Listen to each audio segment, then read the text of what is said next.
Each day, I want you to notice one distraction, just one. We have bazillions. Okay, I don't know if it's a bazillion, but we have lots of distractions easily throughout the day.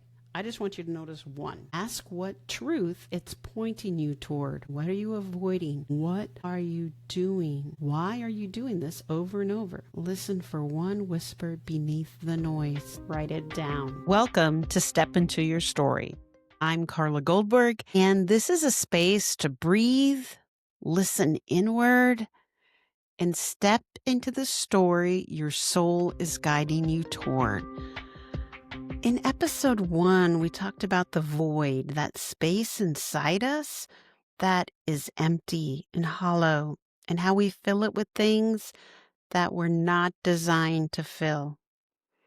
They're just the wrong thing, and we consistently fill it with the wrong thing. This is episode 2 in a 5-part series talking about that empty hole inside us.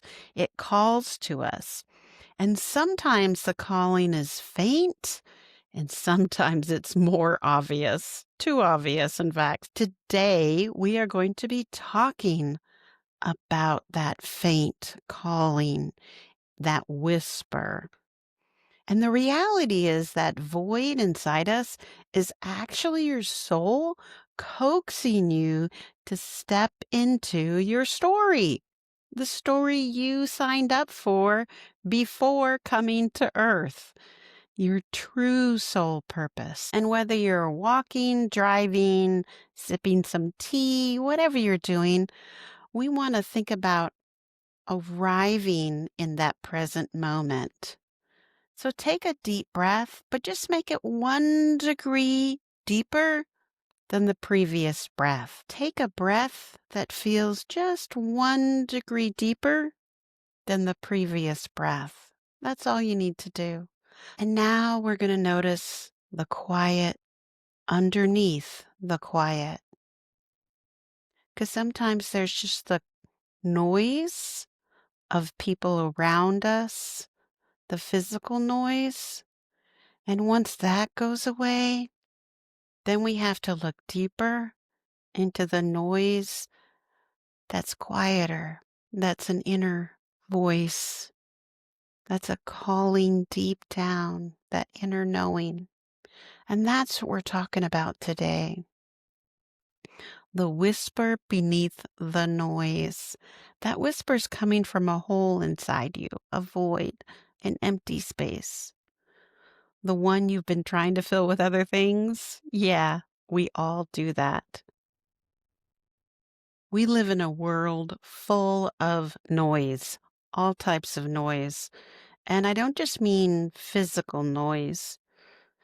There is social media, right? Even if we're scrolling and we're not listening to all the videos, we're hearing that because it's creating an inner dialogue in our brain that's taking us away from things.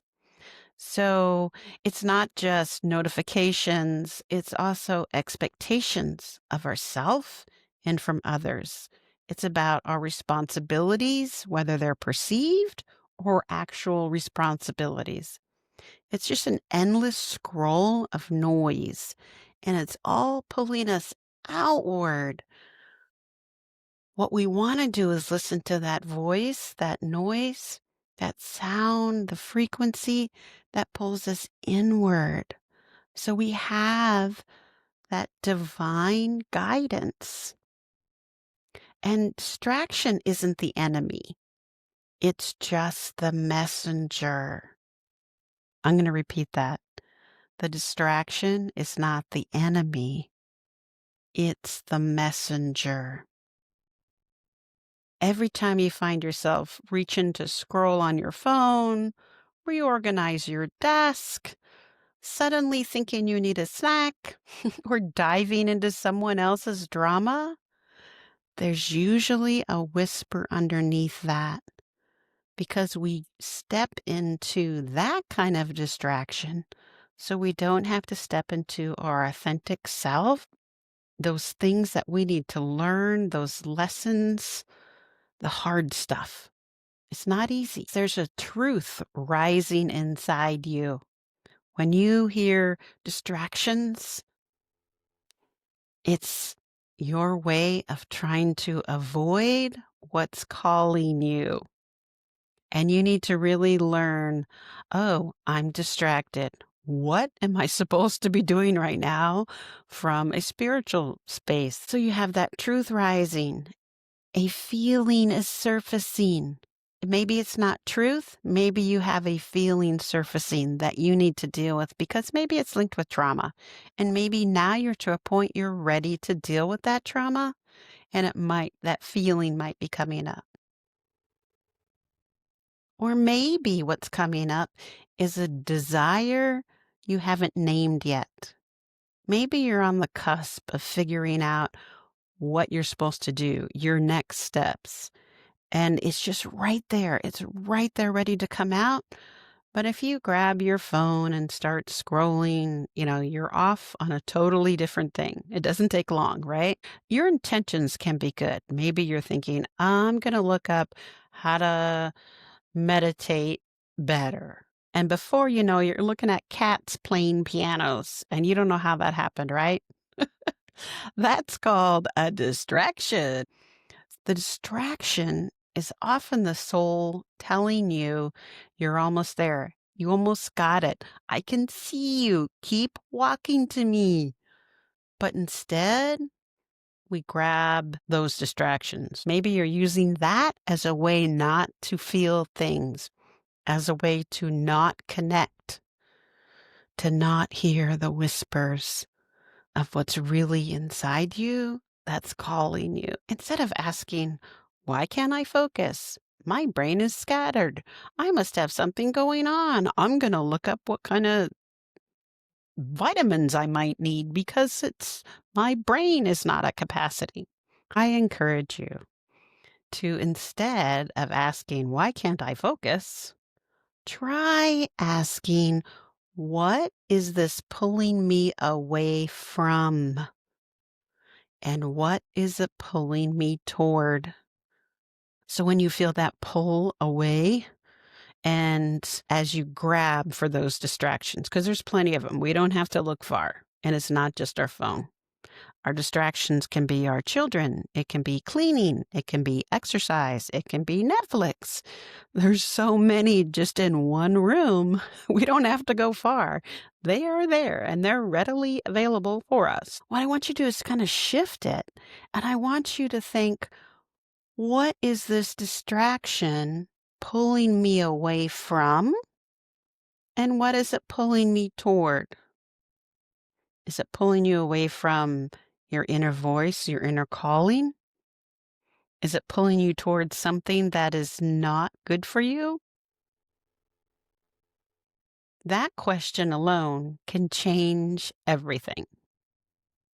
If instead of going right for the phone, and it's okay if you go for it anyway, part of this is just to recognize, I'm going for my phone. Is there something I'm avoiding? Was I about to have a feeling in that moment of silence and I didn't want to have that feeling? So I grabbed my phone, I grabbed the remote, I got up and started going for a jog, whatever those things are. And those aren't bad things, but we can, instead of just doing them, try and figure out what it's trying to tell you. Because the soul doesn't shout. It doesn't compete with the noise.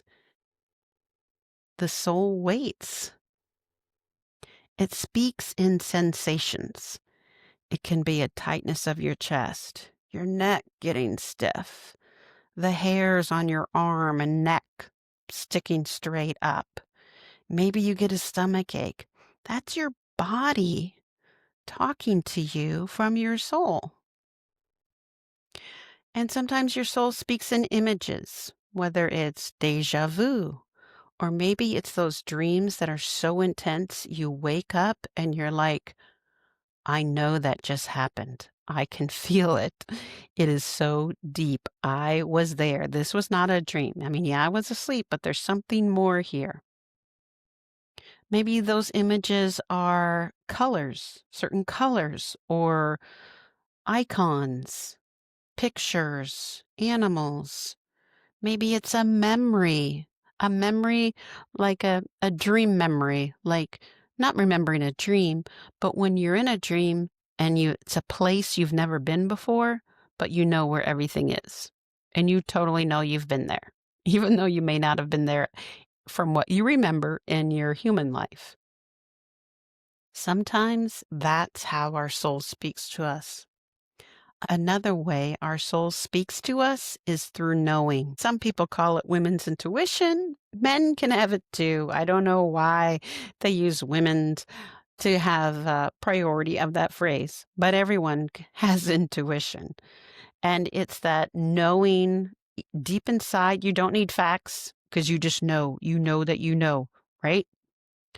When something's happening and it doesn't feel right, you're you could be in a big city, you're going to do a shortcut on your Google Maps. It says if you go this way, you're going to save 5 minutes.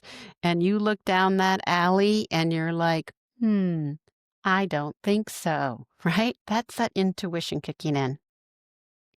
The whisper is patient. If you don't hear it now, there'll be another chance. It doesn't punish you for missing it. It simply returns again and again, like the tide on the ocean. You know, the tide comes in and the tide goes out. The tide comes in and it'll bring in some shells and starfish and little creatures and interesting things to find.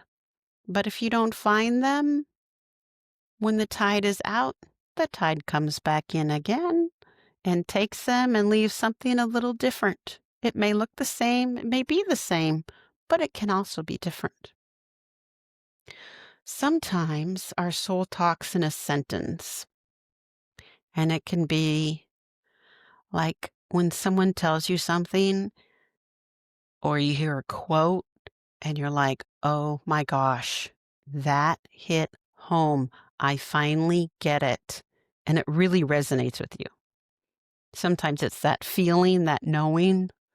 Sometimes it's just a direction. Like you're going along and you don't know where you're going, but you hear left or right. And maybe you don't physically hear it, but when you look right, it's like, no, left. Yep, that's the way. Sometimes that whisper, all it's trying to tell us is pause. It's not saying do it or don't do it. It might just be like, okay, just take a minute. You got a lot going on. Let's figure this out. We need to stop doing all those other things, and we have to be present. And there's a story of this traveler going along into a village, and she's walking through, and there's so much noise. There's so much people saying, buy this, vendors calling out, children running and playing tag around her in a circle. And she's just like, there is so much here to look at that I haven't seen before. She's getting overwhelmed. And everyone's telling her to go this way, go that way. Oh, you need to go see this. You need to go see that. And she just feels overwhelmed and pulled in every direction. She walks towards the trees, towards the forest. At first, the quiet felt uncomfortable because she'd been in all that noise, all those distractions, and the quiet was still, almost too still, too honest. But then, in that quiet, she could hear a whisper. Not a command, not a demand, just a gentle knowing that said, this way. And she followed, not because it was loud, but because it felt like home. Your soul works the same way. When we feel like home, that can be where we're supposed to be, or the direction we're supposed to go, or what we're supposed to do next. Your soul won't shout over the world, but it will guide you if you're willing to step into the quiet. Some people ask me, well, how do I know if it's, my spirit, the divine soul, God talking to me versus my brain, right? That ego. Well, here's some tips. You hear it a lot. It's loud, urgent, dramatic, future focused. It wants answers now, solutions now, certainty now. The soul voice is different. Steady, grounded, present, simple. Ego complicates. Soul clarifies. Ego says, you need to figure this out right now. Soul says, take one breath. The next step will come. Ego says, what if you fail? Soul says, you're here to experience things. Ego says, you're behind. Soul says, you're right on time where you're supposed to be. We have all felt both, ego and soul.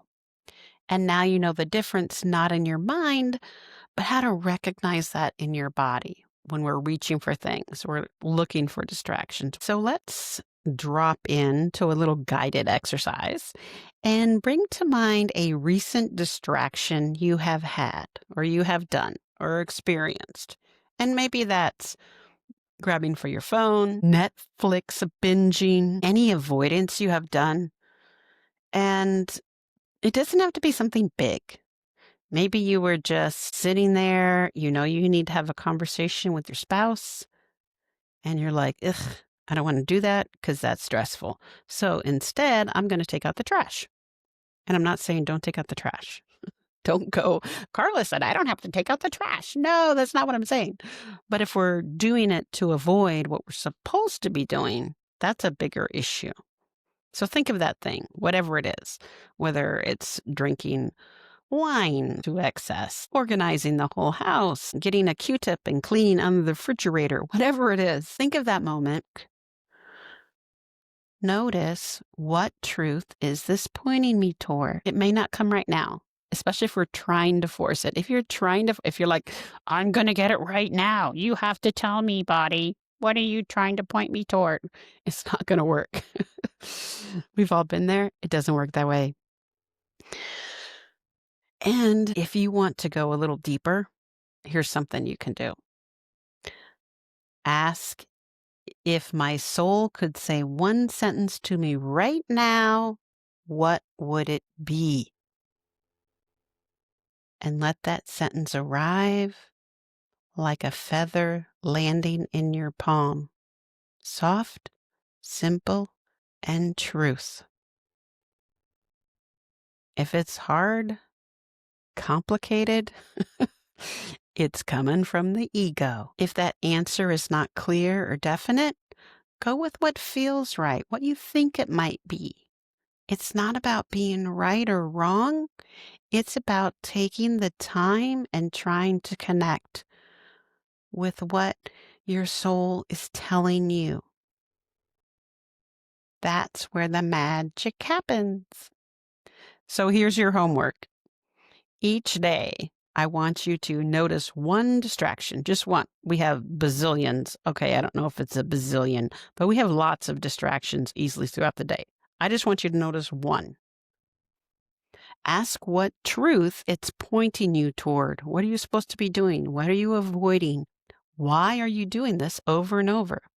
Listen for one whisper beneath the noise. Write it down. You might find a pattern. Carry this with you today. Notice the whispers. They're everywhere, I promise you. We just have to tune in. Until next time, walk gently, listen closely, and keep stepping into your story.